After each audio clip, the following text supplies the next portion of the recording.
somehow right. That's all time. That's all time. Derek Jeter is top 3 shortstop. Good morning, good afternoon, good evening, whatever this is. This is Tanks and Tuddies, presented by Tubbs and Frankie. We are back after a 1-week hiatus. We apologize for missing an episode. Thanksgiving week, things got weird, but the 6 of you won't care, so we knew we could just miss one. So we're not going to talk about the games that took place a week ago. You guys watched them. We'll be talking about Thanksgiving week games, but we will recap Locks and Longshots. It'll just be quick since those are done and gone. But episode 123. Hope everybody had a good Thanksgiving, ate some good food. I know I had some good-ass food. How was your Thanksgiving? You had a good Thanksgiving? Yeah, honestly, it was pretty good. I love Thanksgiving food. Honestly, not much tops it. I think Christmas clears. I do prefer ham over too. Turkey. That's the number one thing is I get a smoked ham on Christmas and it is just incredible. Oh, see, we do the spiral glazed ham. Yep, that's good too. Oh, the glaze is so good. But yeah, I know you like the glaze. Anyways, had a turkey leg for the first time on Thanksgiving. I've got 2 in my fridge for dinner tonight. I think legs might be a little overrated. Ooh, mine's smoked though. Okay. My uncle Ours smoked it and it's phenomenal. My mom just baked it, or not baked it, but did it in the oven. Old the legs just get a little dry, I think. But no, best Thanksgiving side. We had this conversation and I was back and forth. So I think we did this last year too. I have one hot take that nobody will be able to understand. But my number one Thanksgiving side is taco salad. My dad's side of the family does taco salad because my grandpa was Mexican. So I should say step grandpa. I don't have any Mexican in me, but he had to have it on Thanksgiving, and we've just kept that tradition going even after he passed away. So, and my grandma's taco salad is just phenomenal. So that's my number one Thanksgiving side. But traditional Thanksgiving side, I'm gonna go mac and cheese. It's just so good. I think I brought this up last year too. For some reason, we don't do mac and cheese for Thanksgiving. It's pretty odd. Obviously, we don't do taco salad either. But right, corn. I know that's odd. Corn casserole. I'm pretty sure I said that last year. It's like a corn souffle. It is. We don't do that. So good. Here's what my plate looks like. If I had to go dessert, by the way. Yeah, go ahead. We do a Snicker apple salad. It's just vanilla pudding and whipped cream, caramel, Snickers, and apple. Mm-hmm. Delicious. Yep, I'm basic. Give me a pumpkin pie. My cousin actually made one from scratch. It was very good. But let's do plates. So my plate, I'm going to go Saturday because that's when we had the most food, the most sides, and I ate the most. So I went turkey, then I went mac and cheese, and then I went green bean casserole, mashed potatoes and gravy, and then stuffing, and then a roll. So I went turkey, mashed potatoes, corn souffle, a roll, and squash. Okay. Yeah, and then the second serving, I went back for one more piece of turkey because it was so good. It was smoked, so good. And then a little bit more green bean casserole. I love my mom's green bean casserole. I don't know that it's underrated, anything special. Honestly. Green bean casserole is underrated. Yeah, I don't think it's anything special. She doesn't listen, but it's very good. Whatever she does. I saw her make it once and I'm like, well, this is really easy. I thought, it was like from scratch and she was making the, the sauce or whatever, dressing, whatever you want to call it. But no, it turns out it's just a bunch of canned stuff and then she just throws it in the oven. But it's very good. Let's get into it then. Dynasty update. We did play quite a bit. I think last week we could have had a recap, but we didn't because we weren't here. We got through the season. Colorado, I was the only one to make the playoffs. I beat Papa Tubbs in the Big 12 championship. And then I lost in the semifinal of the playoff to Oregon. I got absolutely dog walked. Actually, I lost by 4, but Oregon kneeled the ball out because I needed to recover an onside kick. And then they went on to win it. We didn't do recruiting because my father didn't know how to and was scared of it. And then as we kind of progressed through the offseason, we were like, man, these teams are going to be dog. So we ended up starting fresh with recruiting on. We're doing our own recruiting. We're in the Big Ten now. Papa Tubbs is at Oregon. We gave him a really good team, we figured, because we both played him. He's not very good. Frankie, you're at Iowa, which is convenient. And then I'm rebuilding Purdue because I was dog walking people with Colorado. Purdue it's shown me it's going to be a struggle. I don't have anything. I have no recruiting hours. Turns out when you have the two best players in the game, it makes it pretty easy. We're playing on varsity, so that makes it a little easier. So if I go 12-0 with Purdue, we're gonna have to come. I've got a crazy schedule too. I've got Oregon, I've got Ohio State, I've got Wisconsin, and then I've got one more ranked. Oh, Penn State. So I play all the top dogs. So if I somehow get through that 12-0, we're gonna have to come up with something to make it harder for me. I'm just too good at the game. But this is what, Dynasty number 5? Yes, I think talked about on the podcast. It's only Dynasty number 3, but okay, yeah. I think it's 5 for us because you and I have done 2 separates on our own, but it's 3 total for podcasts. So quickly then, Locks and Longshots. I did very, very well 2 weeks ago. I had the Browns plus 3.5 at the Steelers or versus the Steelers. They won outright. Chiefs minus 11 at the Panthers. This was my only loss of the entire week, of course. Bucks minus 5.5 at the Giants. They blew them out. Packers minus 2.5 versus the Niners. I got this line before Purdy was announced injured. The Packers still covered the spread in the actual game, so I'm still taking that as a W. They won 38 to 10 or something. Yeah, something like that. And then I had the over 43.5 Nebraska, Wisconsin. That cleared easy. Nebraska hit it themselves. So this week we've got 1 pick and 1 pick only. Packers plus 3.5 at the Lions on Thursday Night Football. There is just no way the Packers lose to a practice squad defense. And if they did, it's definitely going to come on a Jake Bates field goal at the end of the game. So you have to, when you see a line like this, you have to take it. I mean, the Lions have nothing on defense. So we're going to go ahead and we're going to take that. We'll talk about it later. We're going to have an extensive preview. This is a big game. This is very close to the division, I would argue. But we'll get into that later. Long shots then. Scuba Cy Young, W. Put a W next to it. He won it 2 weeks ago. We didn't talk about it. Or no, it's only 1 week. We would have talked about it last week. So we got that in the W column. Won't be bringing him up anymore, sadly. But I hope we re-sign the guy. Terry Arnold over 2.5 interceptions. He could have had his first on Thanksgiving. It was a tough catch. But this is pretty much dead. And then Brian Branch, Defense Player of the Year, the long shot at plus 4,000. He's down to plus 5,500 or up to plus 5,500. So losing faith there, but it was just a fun throwaway bet. 2 weeks ago, I had the Browns money line that hit. They beat the Steelers, and then the Cowboys plus 7.5 at plus 124 at the Commanders. They won outright. And then this week, keep it simple. Packers money line plus 142 at the Lions. I'll gladly take a loss there. Don't care. But I just think it's a good spot with how banged up the Lions are. The Lions really need their 10-day break coming up, and I'm afraid that the Packers are going to win this. They look like it's the tale of two different teams. The Lions are fading, and the Packers are just looking incredible. So, bias jinxes aside, I do think if I could somehow take my Lions bias out of it, I would probably look at this game and say, man, the Packers are probably going to win this game. So, your locks and long shots. My locks, 56, 46, and 1 still open. Packers to make the playoffs. 2 weeks ago, I had the Lions Colts over 50.5. That lost. I had the Dolphins minus 7. I don't remember who that was against, but that did win. And then we had Indiana plus 13 against Ohio State. That lost. This week, listen, new year for me. I'm a year wiser, hoping to improve the records here. We're going 3 right off the rip. We're going SMU moneyline versus Clemson for the ACC championship, minus 135. We're going to go Arizona State moneyline, minus 125 for the Big 12 championship against Iowa State. And then we're going to go Packers plus 3.5 versus the Lions on Thursday Night Football. Great pick. Jake's trying to jinx it. I did this last time. I will not fall into the trap. Sticking with the Packers. I have full belief in the Packers. You did fall into the trap last time, though, and they lost. Yeah, that's why I'm not falling into the trap. Okay. I'm not taking the Lions as a lock. No. Oh, I got you. Because last time we played, I took the Lions money line as a lock.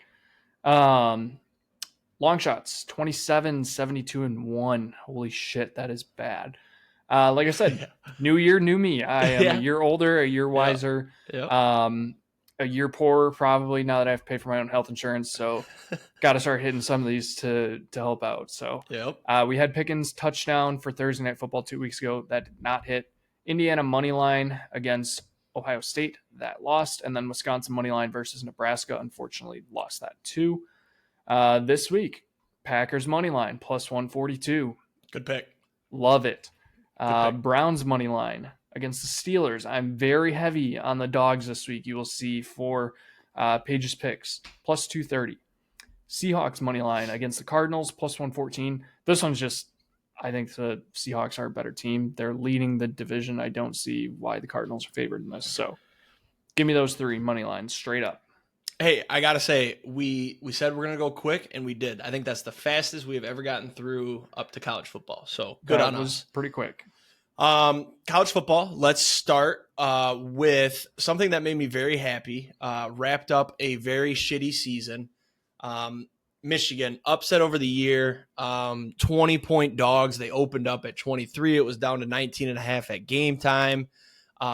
Michigan wins outright 13-10. Great defensive performance. Khalil Mullings with the game of his career. And this game was sloppy. There was nothing. The only good thing for Michigan was the defense, but the defense was good because of how sloppy and unprepared Ohio State was. Ryan Day, like the University of Michigan, pays so much tax on the real estate they own in Ryan Day's head. You could tell that he knew the stat that the team that wins the rushing battle has won the last 25 or whatever it is. And you could tell he was like, we got to establish the run game. However, the run game could have been established if they ran outside the tackles. Outside the tackles, they had 5 rushes for 44 yards, including one that went for 15 and should have went for more, except for a great tackle. Inside the tackles, they had 11 rushes for 20 yards. So if you're a coach and you're like, man, they're running pretty good to the outside, wouldn't you dial up a play to the outside? Nope. He just kept hammering the middle, and then they'd get down to like 3rd and 8, 3rd and 9, and Will Howard couldn't make a throw because then at that point, Michigan's like, well, you're throwing. So just honestly, like, it's weird to say, but Michigan was more prepared. They outcoached Ohio State. It was a lot of fun. I had no skin in the game. I didn't bet on Michigan. I didn't bet on Ohio State. It was just pure heart and pure enjoyment. I told myself I wasn't going to get worked up over the game because I expected a blowout. I would have said last week, I probably would have said, yeah, Ohio State's going to win by 30. But they didn't. I mean, they just shit the bed. The longer Michigan hung in that game, the more, though, I was like, man, we got to win this because now I'm going to be upset. And I think I mentioned last year, I have a Thanksgiving on Saturday. So I like to be in a good mood. Last 3 years, been a very good mood. And I'd almost say it was the second best mood I've ever been in on that Thanksgiving this year. Just for the crazy upset. We'll talk about the post-game shenanigans later. It kind of ties in with another point that we're going to make. The other thing we didn't get to talk about, because I don't think we've talked about this, was the recruit Michigan flip. We haven't talked about that, right? No, we did not. I think we didn't. I don't think so. Number 1 recruit in the nation, quarterback out of Belleville, Michigan. He flipped to Michigan.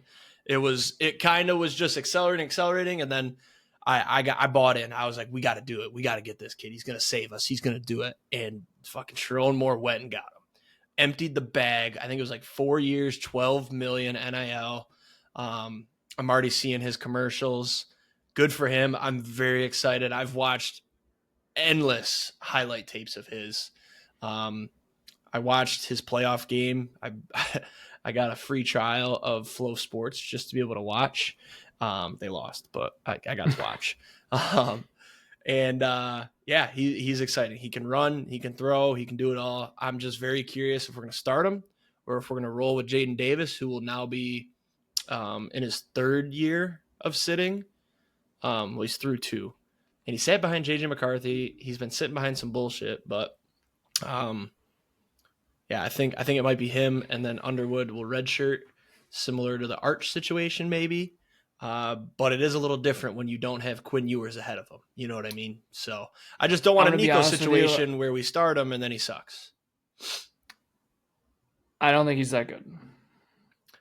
We can't say any of that. That interception video that I've seen float around. Dude, pretty bad. They were down 14 with 40 seconds left. The game was over. I will say, if he wanted to transfer to Wisconsin or decommit from Michigan and commit to Wisconsin, I would probably take him with open arms. I'm sure you'd would not complain. It would be fine. We would deal with them. Yeah. However, deal with them. Getting paid $12 million to hand off the ball doesn't He's not sound going awesome. to, though. This is the shift. Sharon Moore had to run the ball this year because that's all we had. All we had were running backs. We didn't have a quarterback to throw the ball. This shit opens it up. He's going to be gun slinging. I don't think he would have flipped if they didn't promise him, hey, we're going to change the offense to fit you slinging. See, but would you rather be on a team where they had a 22-year bowl streak that just lost, and you could be the quarterback that steps in and gets that back? But they don't have a 22-year bowl streak. They do. I think I would rather go to a team that won a national championship last year and still has a lot of the guys. But all of your work is overshadowed by the national championship 2 years ago. No, you can get another one and make people forget about the other one. Compared to that team. No, you go in there and you make them forget about the other one. That's what you do. And that's what he is doing. It's fine. We have a 4-star quarterback. It's fine. You've got 3 of them. They all suck dick. No, we have a new one. Oh, add it to the resume. Yeah. Since we're on the topic, let's talk about Wisconsin. Blown out by Nebraska, lose to Minnesota, miss a bowl game for the first time, and you said 20-something. I believe it's got to be time for Luke Fickell to go, right? Are you calling for his head? I don't get why you blindly believe in this guy. He's doing everything that a coach does when they're on their way out of, it was the offensive coordinator, let me fire him. And he's going to bring a guy in, and they're going to be ass next year too. How many years do you get to rebuild? So Sharon Moore did it in 4 games. He rebuilt this team. Rebuilt my ass. Put 50 up on Northwestern and then beat Ohio State. Fucking Northwestern. That's what we're going to talk about here. How much did Wisconsin beat Northwestern by?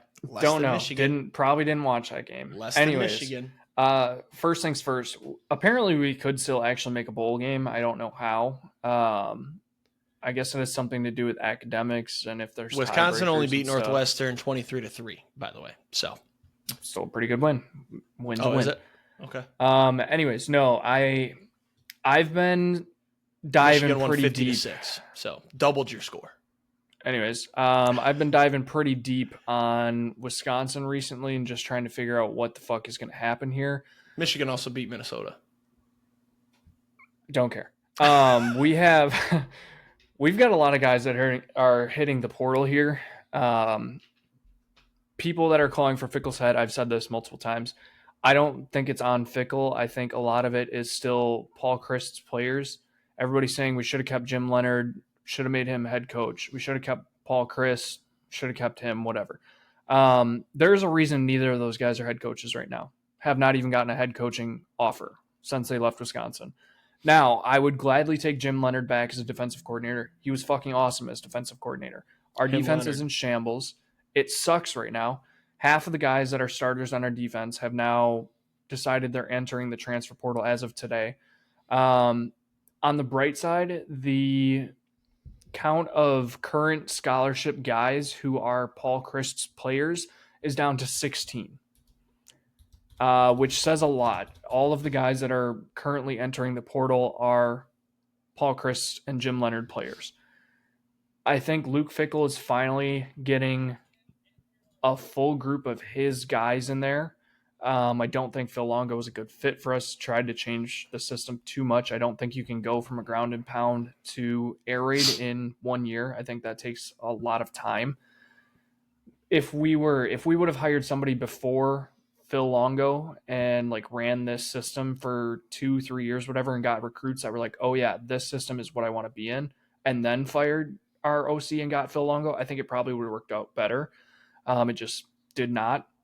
But I am excited. Luke Fickell is still a great recruiter, and I fully have trust in the guys that he's bringing in.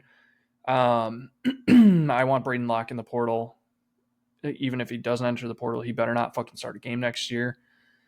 I don't think we're going to be that good next year, but I will still give if we're a 7-win team, make a bowl game next year. Anything after that is improvement, and I will be happy. But I think the defense is definitely going to struggle for first couple games till we get something established, and I think the offense will probably struggle unless we get some big name OC. It has been floated out there about a former Michigan OC, actually, which I would Kurt Campbell? fucking not hate. Yes. Kurt There's Campbell also, sucks. well, He was our OC this year. but he fits our system. He got fired for a reason. Ground and pound. He sucks. Your players also sucked. No. There's also been some rumors today that we could go after Cade Warner and Kurt Warner, because apparently Kurt Warner's son is a coach, or he's looking to get into coaching on the offensive side. He played quarterback, was a captain for 2 college teams. Wouldn't hate that. Not as an OC, but if Kurt wants to, come be an OC, that would be fine. So, Wow, I've got the CFP rankings up. They left Miami in top 12. I think that's ridiculous. oh, what is it? Miami's at 12 right now. They just announced 12. No, I'll keep you yeah. updated. Oh, okay. By the way, speaking of transfer portal, you were talking about it. Michigan's wide receiver Tyler Morris is going to enter the transfer portal. This also added his stats, and it's comical. 23 receptions for 248 yards and 2 touchdowns. Hell of a year there, Tyler. Not his fault, though. I'm not really trying to shit on the guy. But moving on then. A couple upsets last week. I just mentioned Miami. They lost to Syracuse 42-38. I believe. Is that back-to-back losses? No, they beat Wake Forest the week before. So, yeah, they're finally falling apart. They also, I don't think they belong in the playoff. I would put South Carolina at number 3. Or not number 3, with 3 losses in over Miami. Hot take. Bama's at 11. This is bullshit. Fuck Bama. Get Bama out of there. Miami has a conference championship this week, right? No. Nope. It's Clemson and SMU. So if Clemson wins, they probably jump them. Clemson's somewhere in the top 10. They have, or no. They were like mid 10s, like 16, 17. I would assume if Clemson wins, well, they'd be in automatically. Well, no, not necessarily. Not automatically, but probably.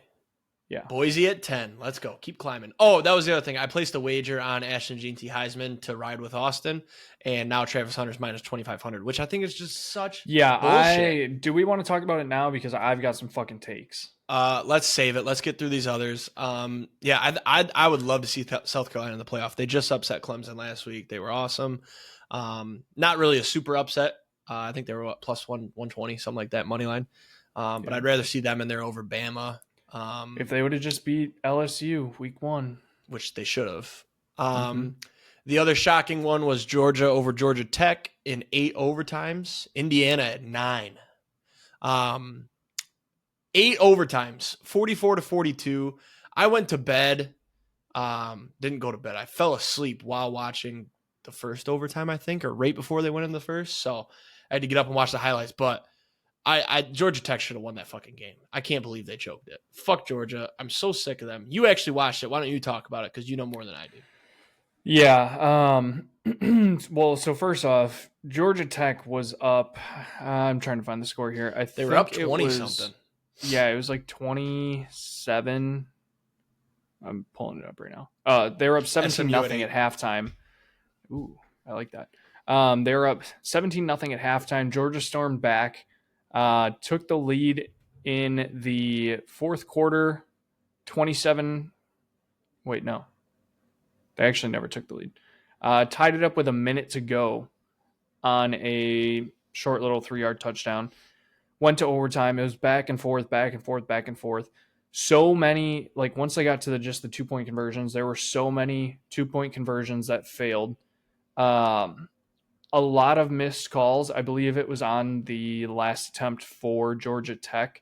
Tennessee there was 7. Nice.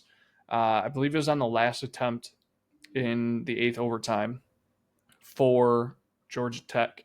There was a roughing the passer, a false start, and something else. Or not a false start. A roughing the passer, and offsides, and something else, all on Georgia. None of them got called. I will say Georgia Tech did have a guy wide open on a slant route that Haynes King just never saw. I think Georgia Tech should have won that game. I feel like Georgia should be docked a little for having to go 8 overtimes with Georgia Tech, but also they're not going to. It's a win. So Ohio State at 6. It's whatever. I really wish Georgia would have lost this because it really would have put them on the brink of missing the playoffs. And if we could have had Michigan, Washington, Georgia, and Bama all miss the playoffs this year in an expanded format, that would have been fucking hilarious. Yeah, they I don't think Georgia would have missed. They're up to 5. Well, so they would have been a 3-loss team going to the SEC championship. But I think they were at 7 too. Yeah, they would have dropped out actually. Notre Dame at 4. Notre Dame I don't think they should be in it. I don't think they should be allowed in it. They lost to Northern Illinois at home, played nobody else the rest of the year. They looked like shit against they didn't look like shit against USC. Their defense looked like shit against USC. Until the final 2 minutes. Yeah, I think it's bullshit. I hate Notre Dame, but they'll get exposed. They've been in the playoffs so many times because they don't play anybody and they get blown out every time, and you're going to see it this year. Where was that? What was I going to say? Fuck. I'm getting distracted. Georgia, I need them to Georgia announce Tech. the top 3. Yeah, Georgia's been flirting with losing. They're going to lose. Penn State's at 3. So what is this going to be? This is going to be fraudulent also. Texas at 1. No, Oregon 1, Texas 2. Oregon 1, Texas 2. Yeah, Texas 2. Who was Oregon 4? 1. Notre Dame. Okay. Let's take a break and talk about the bracket when they post this and the games to watch. Whenever they show it, they'll show it in a second. Here we go. All right. Do you want to share your screen with they gotta put them in bracket? Wait. Okay. So Arizona State first round bye because they would get in over Miami and Ole Miss. Boise State's in the quarterfinals at the 4. Oregon's got the 1 seed. SMU at the 3 seed and Texas at the 2 seed. That is awesome. So Arizona State would play Penn State first round. Let's just talk about it as they do it. I don't want to share my screen because I have weird tabs open. Not like super weird. I made that sound weirder than it is. I have my banking information. I have my banking information on one of them. Tennessee, Ohio State first round. Bama, Notre Dame. Wait, first round. who is the home team for that one? Ohio State. That's fucking horse shit. They're ranked 6. Bama, Notre Dame. Bama's going to blow them out. Indiana, Georgia. Indiana's going to get. No, that'll be interesting. Georgia's frauds. So then, they took it off. God damn it. Yeah, Tennessee, Ohio State. Whew. I think Tennessee rolls. Putting Ohio State. So what? Ohio State's the 6 seed. What seed? 6. Yep. And Tennessee's the 7. 7. That's fucking horse shit. I forgot about the conference OSU, leaders. So you got your conference leaders are Oregon, 2. Texas, SMU, Boise, and Arizona State. So shout out Boise. What's a worse loss? Losing to what is Arkansas now? The Arkansas losing to a 6-6 Arkansas on the road, or losing to a 5 and what is Michigan 6-6? 7-5. Losing to a 7-5 Michigan at home. Do you know what? Also, who is Ohio State's big wins? Penn State is the biggest, and then Indiana. So they got big wins. They got bigger wins than Tennessee. No, Tennessee beat Georgia and Bama. No, they lost. No, they lost to Georgia, but they beat Bama. They beat Vandy. They beat Oklahoma. Yeah, see, you got to stop. Vandy and Oklahoma are not big wins. I mean, I guess, but I don't know. No. Ohio State belongs above them. I don't agree. I think Ohio State should be below, but they do have better wins. Tennessee played in a tougher. I'd say Arkansas is a tougher opponent than Michigan, though. Maybe that's what I'm saying, especially on the road. But when you look at wins, Ohio State is the wins. So I think they're right there at 6, the way they should be. All right, last thing. Why don't you get? I got to turn this off because I'll be distracted. Why don't you get out whatever you got to say about Travis Hunter, and I will. Oh, we got 2 more things. So talk about Travis Hunter. Well, so my big thing is everybody thinks that Travis Hunter had this fantastic week last week and whatever. Yeah, but he wasn't. 1, he wasn't the leading receiver on his own team. 2, they stat padded him for the entire second half. Ashton Genty sat the entire second half and still put up 196 yards or whatever it was and 2 touchdowns.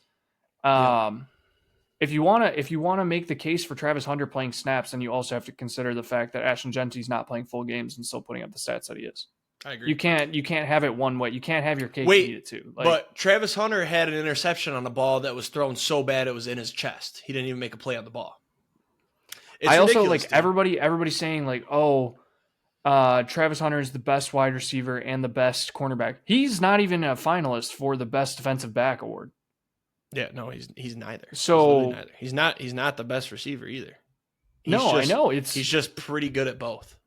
You have a guy who is literally the best running back in the nation. Like he's gonna probably break records. This is our only most biased Heisman campaign I've ever seen in my entire life. It is, and then so the whole boosted. Fucking Colorado sending out flyers and pamphlets with both Travis Hunter and Shedeur Sanders, like whatever shit in the brochure. Yeah, just bullshit. Popularity contest. Yeah, and Colorado is winning. Their marketing's better. They're going all out. You gotta hope somehow that GT, the voters flip, because GT deserves it. If Travis Hunter was the best player on both sides of the ball, Colorado would not have 3 losses and not be in the playoffs. Right. If he was the best at one position, I would probably be arguing with you and say that he deserves it, because he's amazing at this one position and pretty fucking good at the other one too. That's how Woodson won it. He was the best corner in the country, damn good punt returner, and he would get in there on offense and make some plays. Mm-hmm. But Travis Hunter, primarily a cornerback, maybe converted to receiver at this point. Like, he's just pretty good at both. He's not a standout at either. But I 100% master of none. I do think if he was the best, wide receiver in the nation, he'd win it. And I would probably argue with you that he deserves it. By the way, I'm pretty sure Genty did play the second half. I think they put him back in when Oregon State started to score.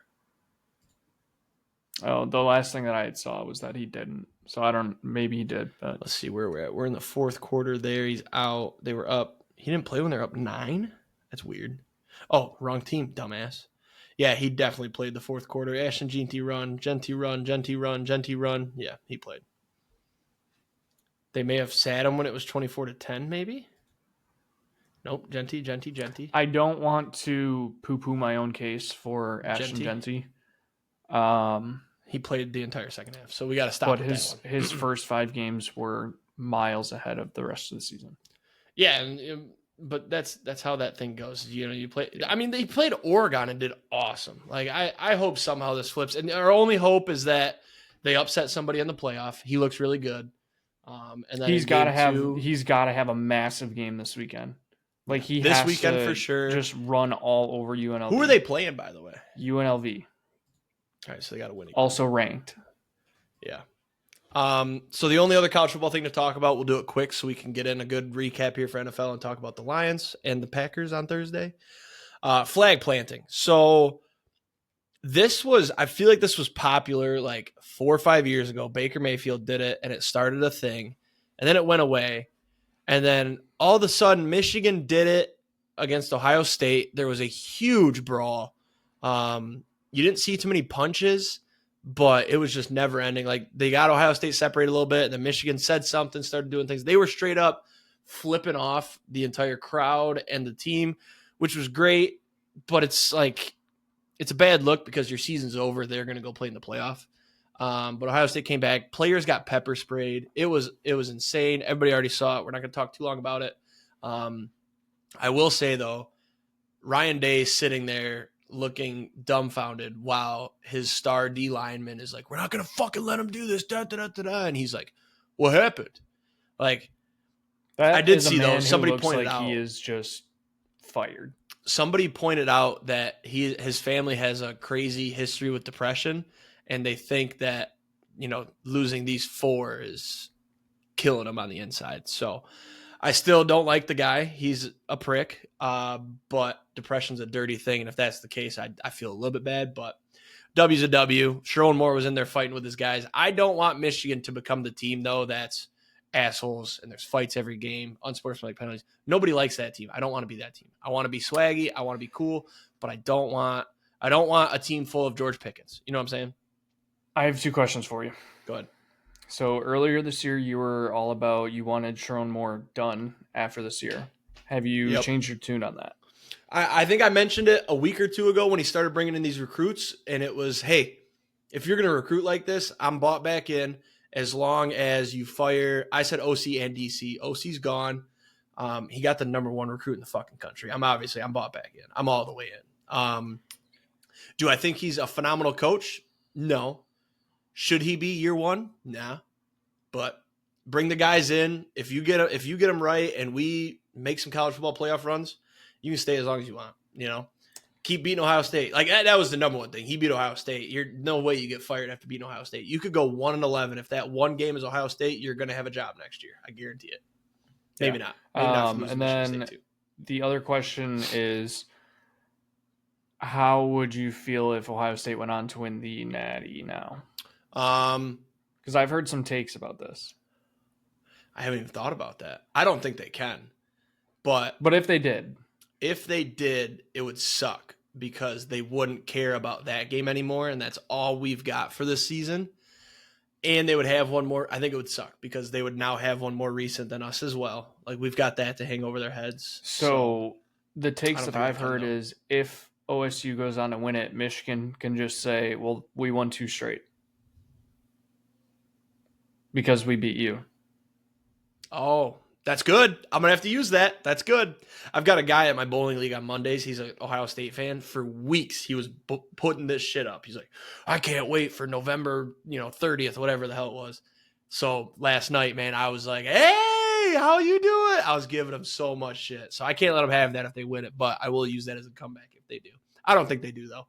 I think it's too many games. So. I think Michigan just showed you how to beat them. Literally just don't let them run it up the gut.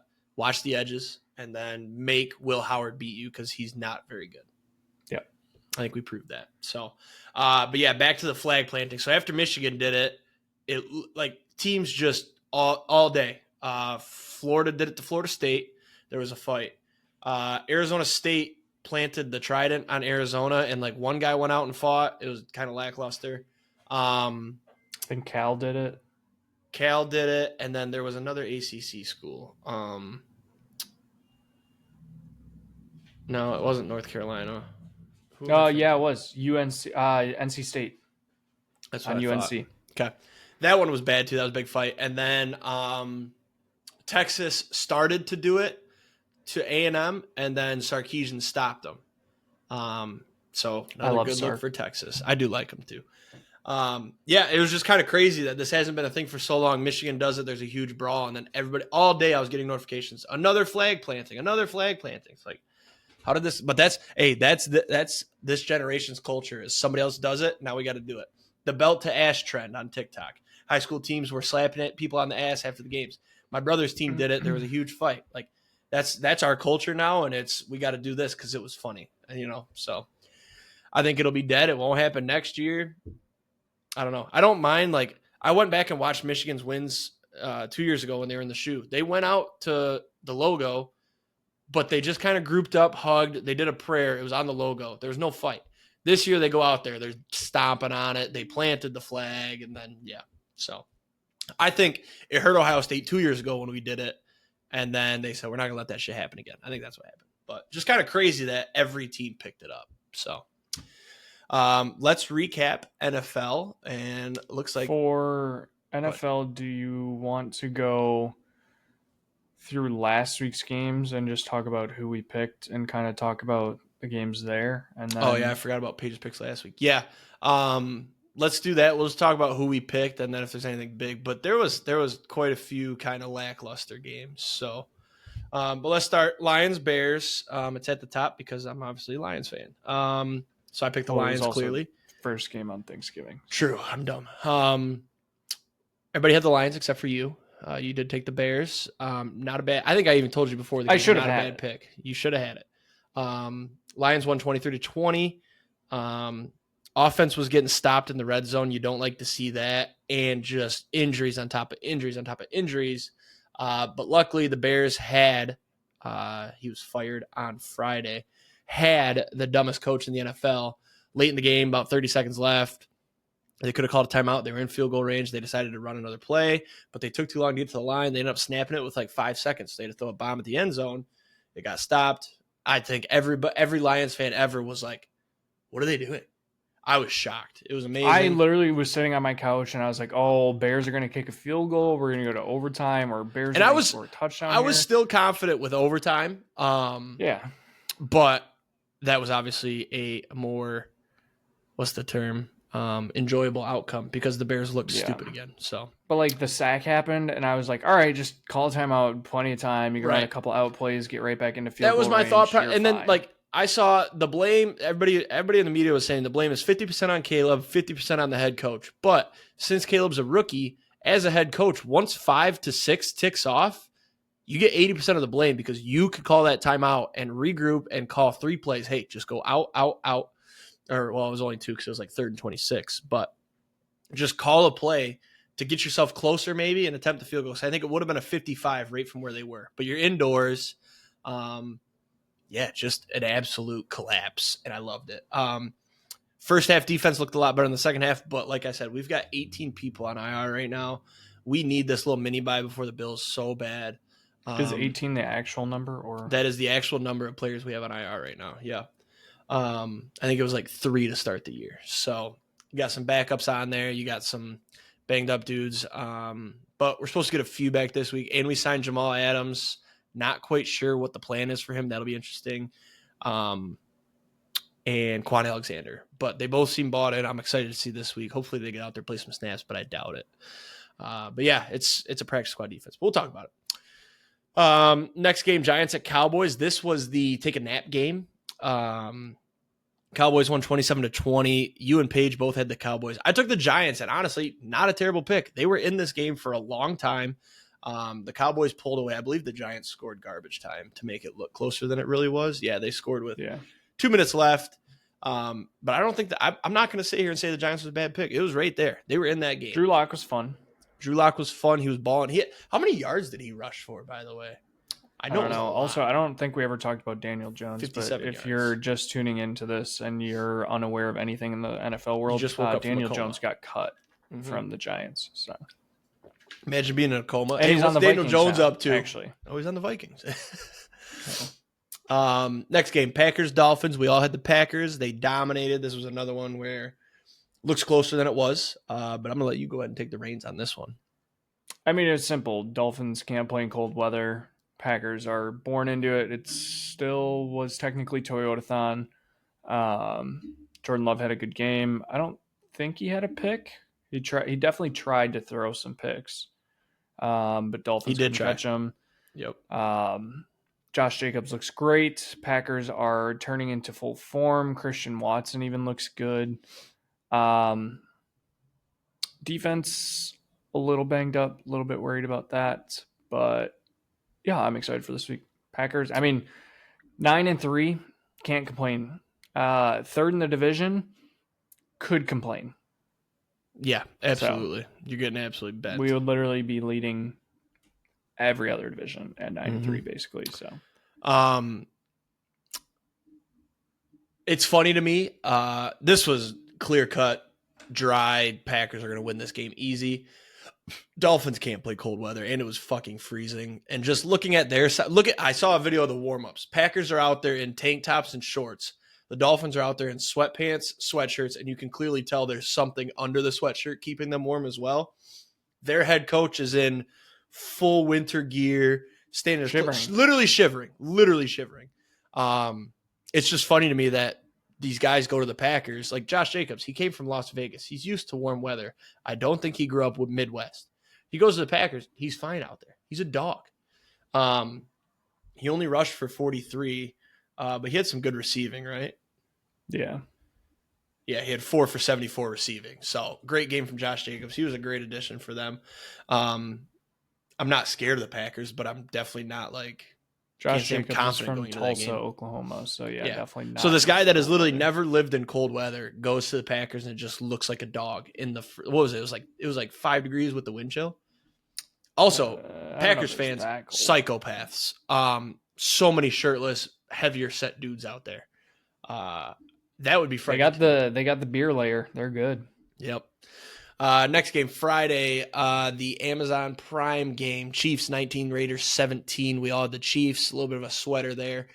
I really wanted to take the Raiders for this game. I really did. I never even thought about it. I should have, and I probably would have taken the Raiders had I taken more time. I did these late, I believe. This was the perfect example of the NFL is fucked up, and it's a Friday game where we don't ever have Friday games. Some weird shit's gonna happen, and that's exactly what it was. I mean, Chiefs nobody Black Magic expected the Raiders to actually win it. I mean, yeah. We should talk about that last call, though. No, definitely odd. However, the people saying that, oh, he signaled false start, it's like he didn't. It's the same signal for illegal shift, but the people trying to find out if there's a whistle. If there's a whistle, then it's a false start because you don't blow dead an illegal shift. Well, and apparently the Raiders are saying they did hear a whistle, which obviously they're going to say. But. Right. Yeah. So I don't. There's a lot of instances this year where it's like, that's kind of unique that worked out for the Chiefs, but I don't think the Chiefs look as strong as they always have, though. Also, here's the other thing. Raiders kicker all year has been like lights out kicking, and he missed 2 field goals. Like, it's just the Chiefs have black magic going. I don't know how else to deal with it. the devil. Yep. Sunday's games, we got a couple to fly through here. I'm just going to go in order based on the sheet. Colts at the Patriots. Paige and I had the Colts. You took the Patriots. That had to have been heartbreaking. Colts won by 1 on a 2-point conversion. Not actually heartbreaking. You probably didn't even watch it, but nope. Colts didn't look good. Patriots didn't really look good. They started good, I guess. Drake May's fun, but yeah, Anthony Richardson 2-point conversion with like 20 seconds left. Next game, Steelers Bengals. This was actually a fun game. 44-38 final score Steelers. We all had the Bengals. This was the official. The Steelers aren't fraudulent. I still don't think they are Super Bowl material. But my one knock on them was they can't win if a team puts up points. Their defense wins them games. The Bengals put up 38. They put up 44. Granted, the defense put up 14 of those, but then you're still talking about 30 offensive points. The Bengals defense is absolute dog shit. Joe Burrow is literally breaking records for putting up scores and his team sucking so bad. He's like the first quarterback ever to have this many yards, this many touchdowns, this low of picks. He's only got like 3 or 4 picks, and to have the record that he does. Like, it's all-time insane. I got a hot take. I heard it on a podcast today, but I do believe it, and I'm going to throw it out. It's not my own. It's from a different podcast. I'm not going to say what, but if Saquon wins the MVP, he's in the MVP conversation. Joe Burrow should be Offensive Player of the Year just because of the numbers he's going to put up. Like, he might throw for 5,000 yards, and his team's going to finish 6-11. I don't hate it. I just because he won't, but it'll be the opposite where the MVP doesn't go to a quarterback, so then Offensive Player of the Year becomes a quarterback. Without Joe Burrow, that team is probably 0-17. It's insane. You could argue Derrick Henry or Josh Allen too, but yeah, but the numbers Joe Burrow's put up are crazy. Next game, Chargers Falcons. You and I had the Chargers. Paige had the Falcons. Kirk Cousins 4 picks. Boring game, defensive really game. One of his picks, too, was at the goal line. Just the worst throw I've seen. I think it was supposed to be a bailout, throw it over the receiver's heads, and he put it right in the cornerback's hands. So there's been Michael Penix chatter. I think there should be. Kirk Cousins has been really, really bad the last 3 games. I was going to say, especially the last couple weeks. Penix, the game he came in when they were blowing him out or they were losing by a lot, I don't remember, but he got in there. He looked good. He looked really good. So I mean, he's what, fucking 26? Yeah, he's got a lot of experience. So he's one of the most certified rookies of all time. Seahawks at the Jets. This game was nasty. We all had the Seahawks. The Jets, Breece Hall fumbled. They fumbled on a kickoff. Rodgers threw a pick. Just a nasty, nasty game. Kenneth Walker continues to do nothing for fantasy. I'm probably knocked out now, so thanks for that, Kenneth Walker. Yeah, I guess Rodgers was too busy working on his Netflix episode or documentary to try this year because he doesn't look good. And they started good too. They were up 14-0. Yeah, it was 14-0. They were about to make it 21-0, and then he threw a pick, I think, or that's when there was a fumble or something. Oh yeah, that was the it was about to be 21-0, and then there was no, sorry. Let me do my math here. It was about to be 28-7, and then they threw that 92-yard pick six. Big man.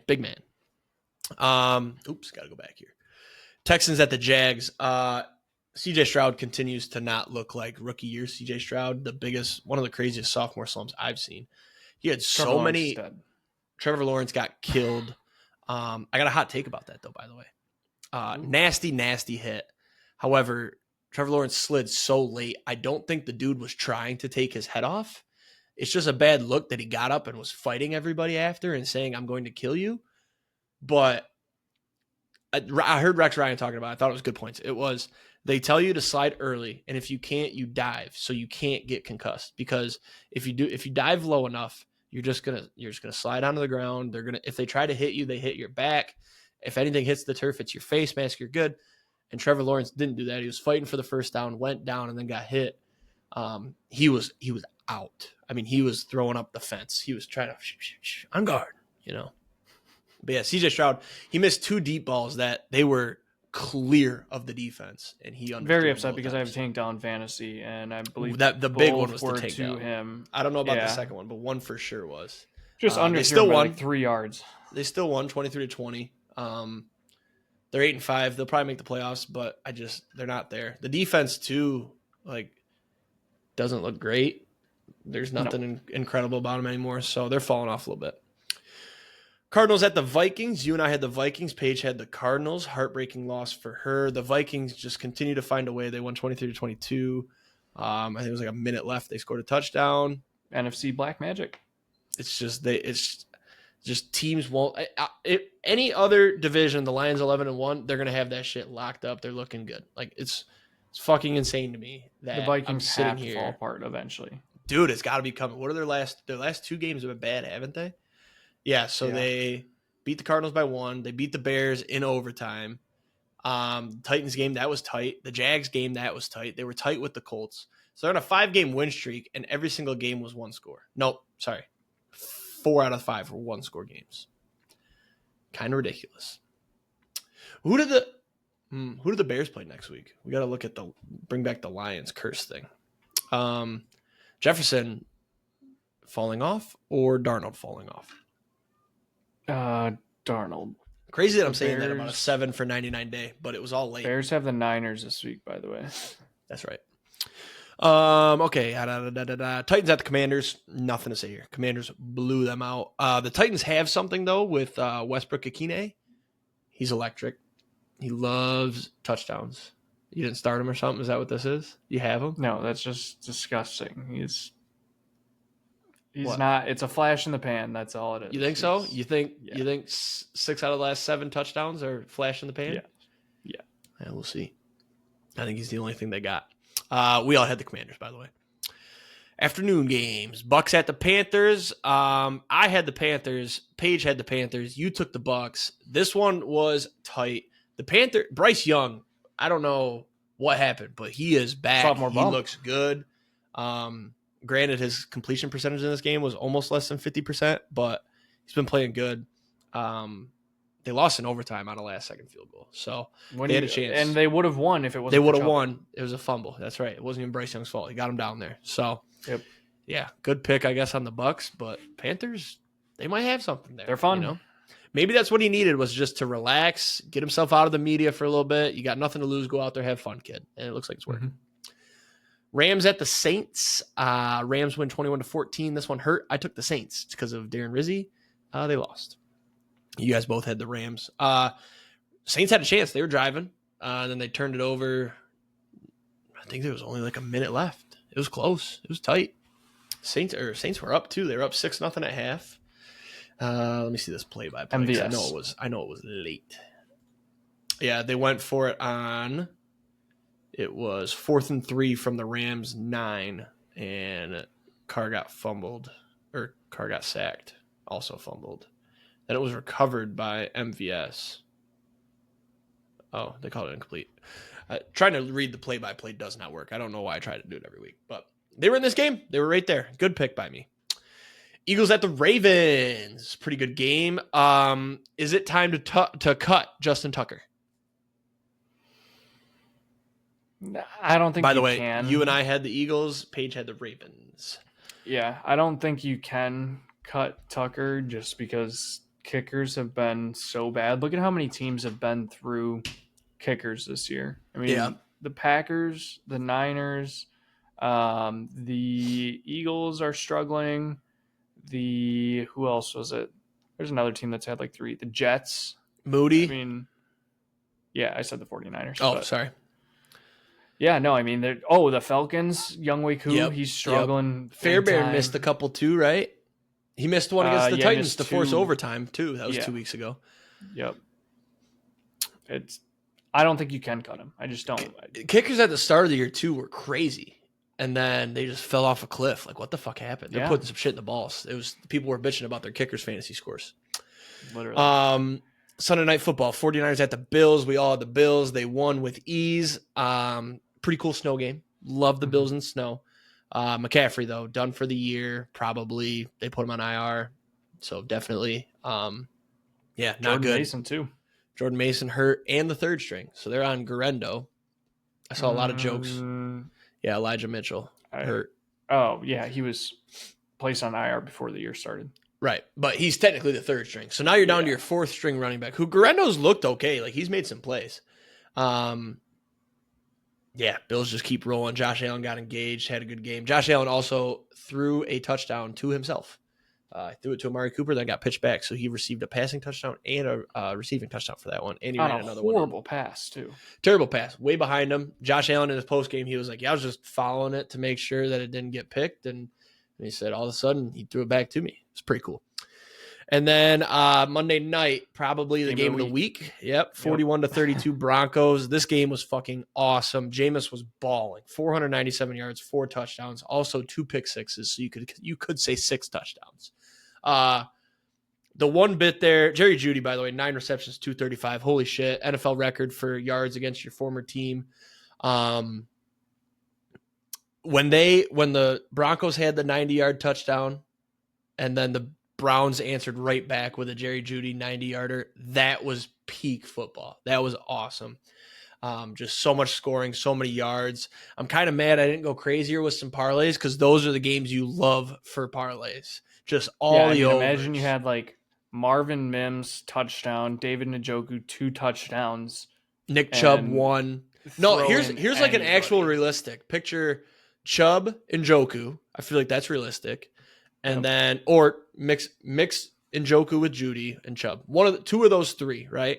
And then you threw in Javonte and Cortland Sutton score?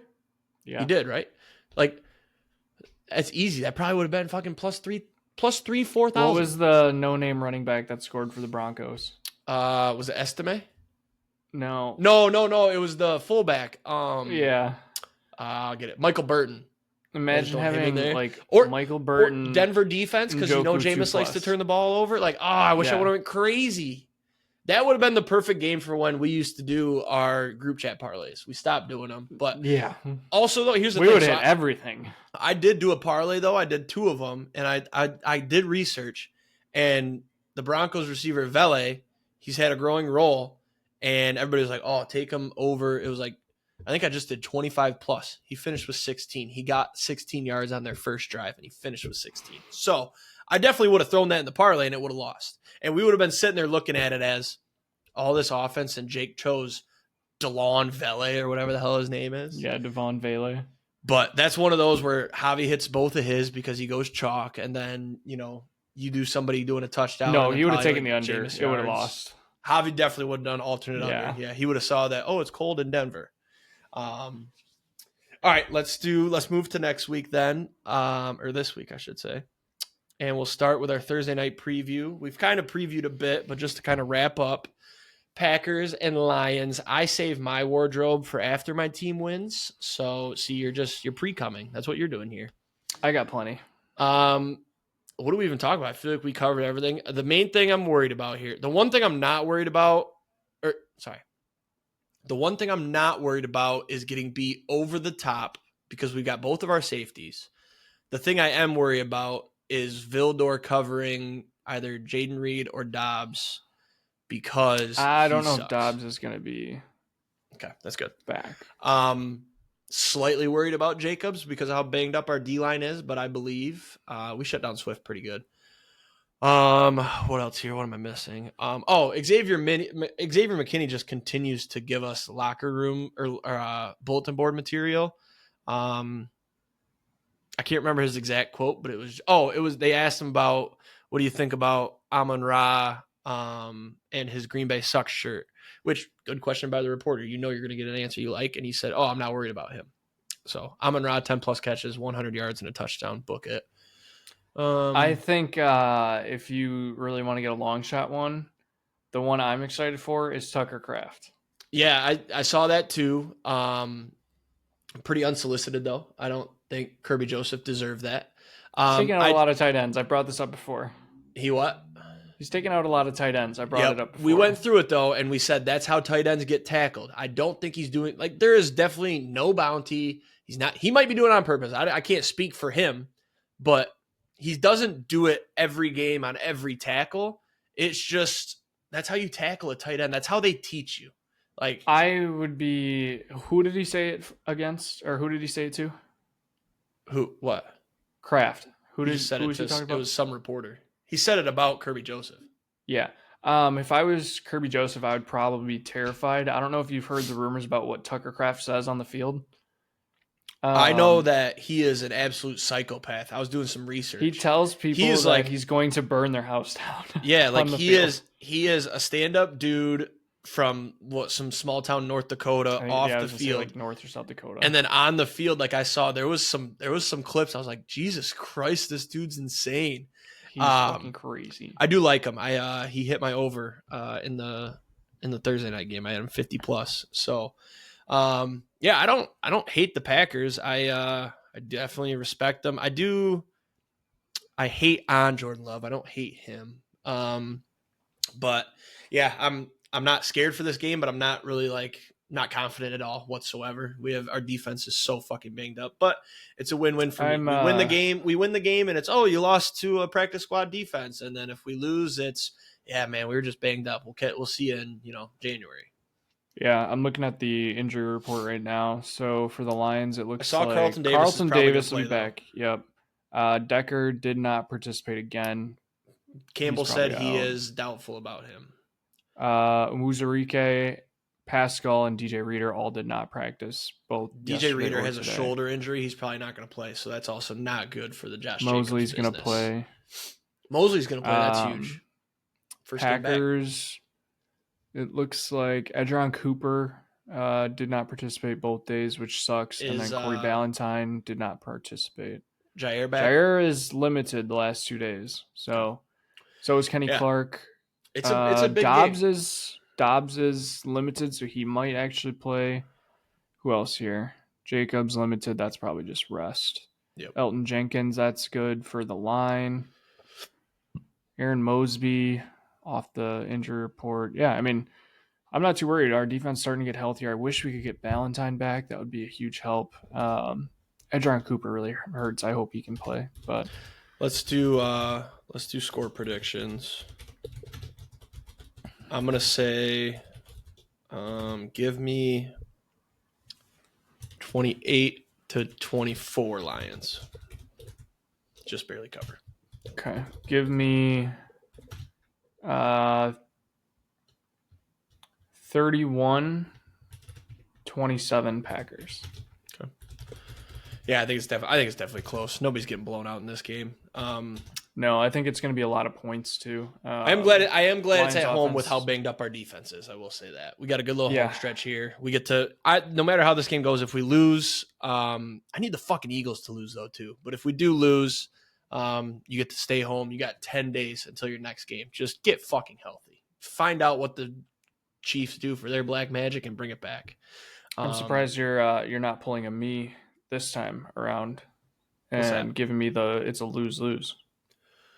Well, I told you that on Sunday. I think that's why I didn't mention it. It's a win-win for me. I don't know that it's a lose-lose for you because if you win, you just beat an 11-1 team and you can say everybody's banged up, But for me, it's an easy excuse of, man, our fucking team is just decimated. We just need a break. But confidence is key. The offensive side of the ball is majority fine. So run the ball, score. Don't keep the offense off the field for Green Bay, and we should be fine. You just got to control the clock. Thursday night game in Motor City. Today's the anniversary. Great game. So that wasn't a Thursday night game, so you're dumb. It was Sunday night. It was a Monday night. Oh. No, you're right on. For some reason, I feel like it was Thursday. I think it's Monday, but the only reason I'm thinking it's Monday is because I had a friend that went, and I think I remember him saying on Monday, "Hey, I'm going to the game tonight." And then the next day, it was like, "Damn, dude." December 3rd, 2015. Are you scrolling back? No, I'm just Googling it. It was a Thursday. It was a Thursday. Wow. Yep. Fun story real fast. I think it was sophomore year of college. I was talking to my dad when it was Matt Patricia's first year. And I said, "Hey, how fun would it be to go to Monday Night Football?" It was Lions and Jets. And it's the Jets. They got Sam Darnold, rookie quarterback, whatever. Oh man, Matt Patricia, new season. And he's like, "Yeah, let's do it. And then something popped up. Like I didn't want to miss class because it was early. And we didn't end up going. And then we ended up getting blown out by the Jets. It was like 48-20 or something like that. I'm like, man, thank God we didn't go for that. All right, let's fly through these. Jags at the Titans. Oh, by the way, obviously, Austin's taking the Packers. I'm taking the Lions. Paige took the Lions. She was correct last time.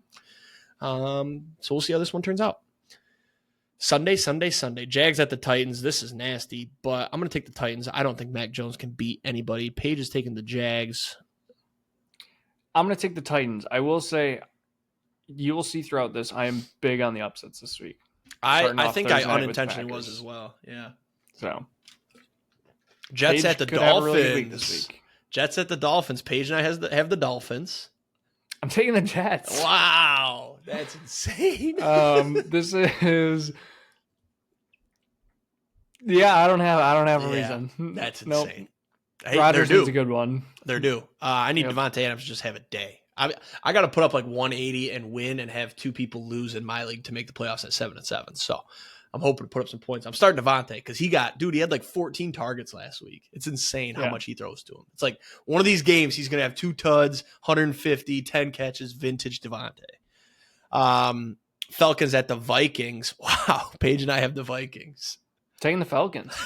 Kirk Cousins. The Vikings like gotta die eventually. He looks like shit. This is like the worst. The two teams that look like absolute dog shit recently, and it's The Vikings didn't look like shit fourth quarter, I will say that, but the rest of the game they did. Yeah.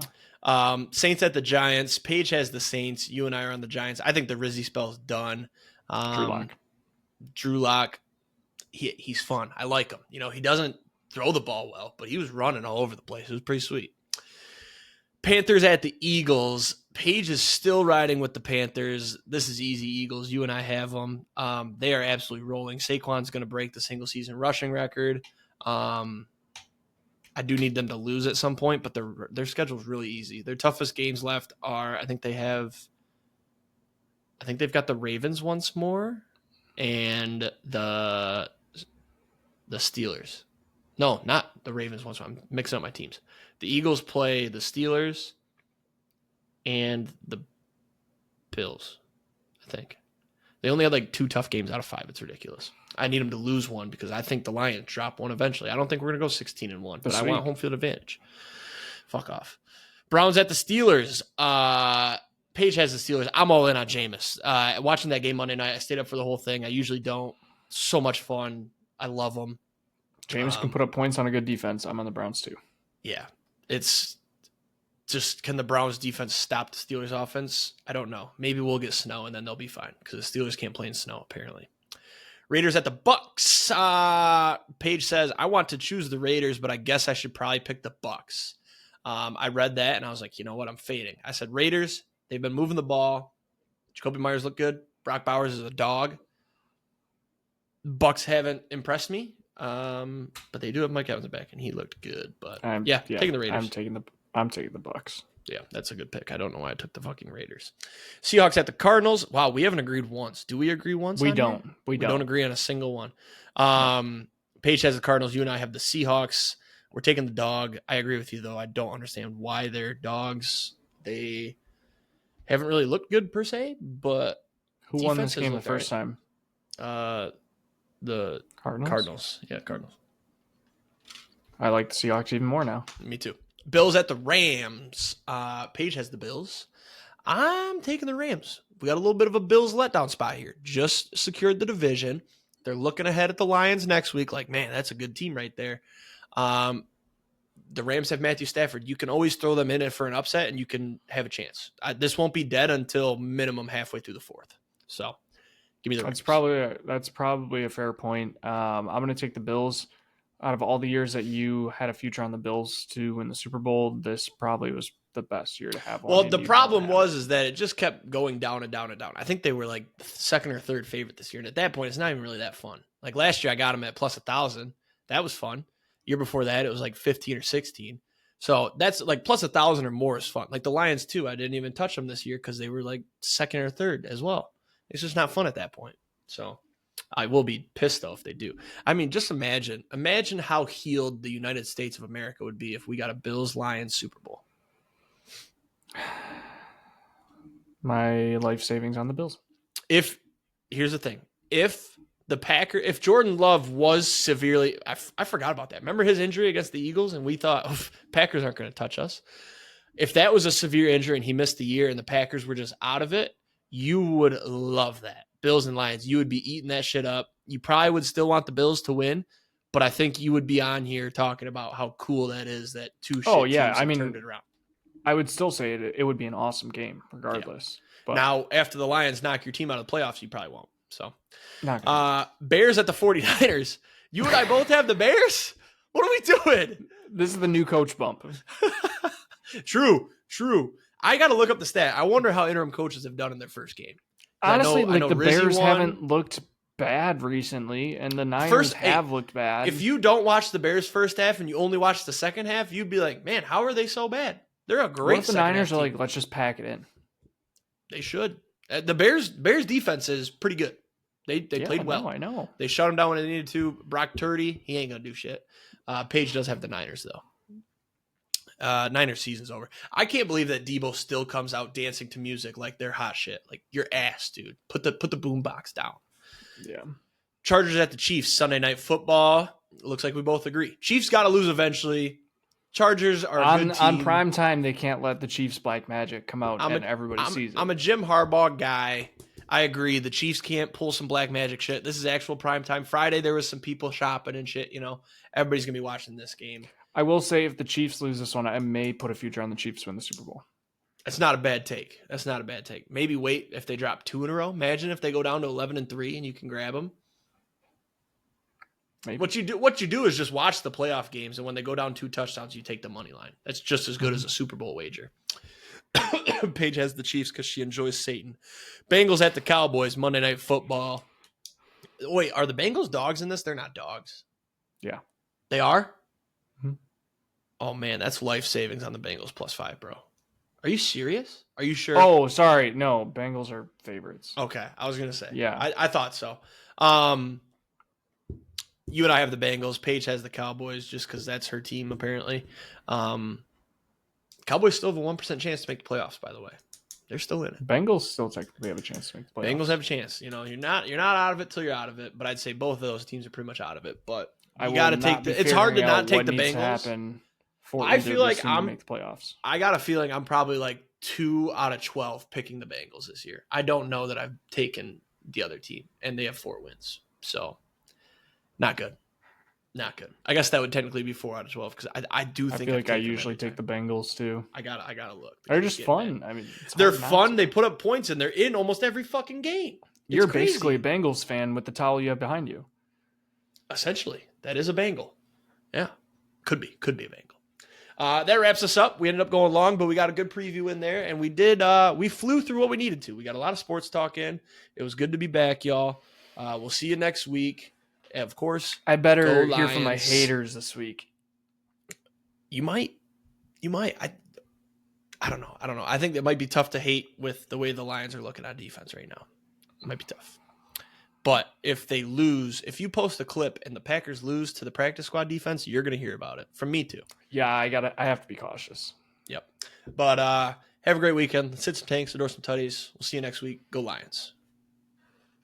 Peace.